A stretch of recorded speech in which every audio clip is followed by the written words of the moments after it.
Kevin Keegan fans bid for fitting tribute to England legend in Scunthorpe, where career began. Football fans are fundraising for a statue to honor Kevin Keegan in the place he began his career after his death from cancer. The proposed likeness would be placed in Scunthorpe, North Lincs, where the two-time Ballon d'Or winner began his career, making more than 100 appearances, before moving to Liverpool for £33,000 in 1971. David Beverley, vice chairman of supporters group The Iron Trust, who are leading the fundraiser, said the statue would be a fitting tribute to King Kev, who went on to become a legend of the game. He said, "You've got to remember his career started here." Still spending forever chopping vegetables? The Full-Star Pro vegetable chopper dices onions, potatoes, and more into its container in seconds, helping make meal prep faster and tidier. Want to check today's Amazon deal? Scan the QR code now or visit grabdeal.us/2 before it's gone. He'd been rejected by Coventry City and Doncaster Rovers before Ron Ashman, who again was a legend at the club, saw Kevin, got him signed, and then sold him to Liverpool in 1971. Keegan, who died on Monday aged 75, also went on to play for Hamburg, Southampton, and Newcastle during an illustrious playing career, which also included 63 England caps, including 31 as captain. He won 3 League Division 1 titles, the European Cup, 2 UEFA Cups, and the FA Cup with Liverpool. He later joined Hamburg, where he won the Bundesliga and back-to-back Ballons d'Ors in 1978 and 1979, becoming one of only 4 English players to win the award, and the only one to do it twice.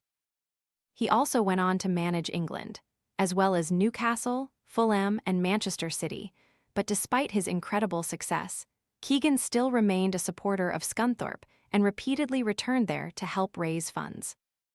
His last visit came in December last year, when he attended the club's National League match against Tamworth, even giving a speech in the dressing room before the match, visiting the boardroom and meeting fans around the ground, including in the club's Iron Bar. Current players and staff held a minute's applause and laid flowers in tribute to the former Iron player there earlier this week. And a book of condolence has now been set up at the Addis Arena, where an old quote from Keegan saying, "People think that the club that made me was Liverpool, but the club that really made me was Scunthorpe United," is on permanent display. Stephen Plumtree, 55, was among those who visited to sign the book of condolence, which is surrounded by pictures of Keegan during his time playing at the club, as well as a candle. Mr. Plumtree recalled watching Keegan play for the club and described his death as a big loss to Scunthorpe. He said, "I thought I'd just come down and say goodbye to him in the best way." Jamie Benson, 28, who also signed the book, said Keegan had Scunthorpe in his heart. He said, "He still came to visit people. He was just down to earth and genuine, and I think that's why so many people fell in love with him."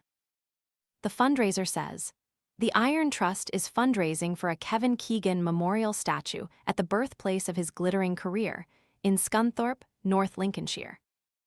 We are raising funds to commemorate the great, late Kevin Keegan, following the sad news of his passing on the 20th July, aged 75, with a People's Memorial and statue to be located in Scunthorpe, the home of the Iron, the club at which Kevin began his football career." It adds, "The Iron Trust invites fans of Scunthorpe United, Liverpool, Hamburg SV, Southampton, and Newcastle, as well as football fans around the world to donate towards a lasting memorial at the birthplace of King Kev's extraordinary football career."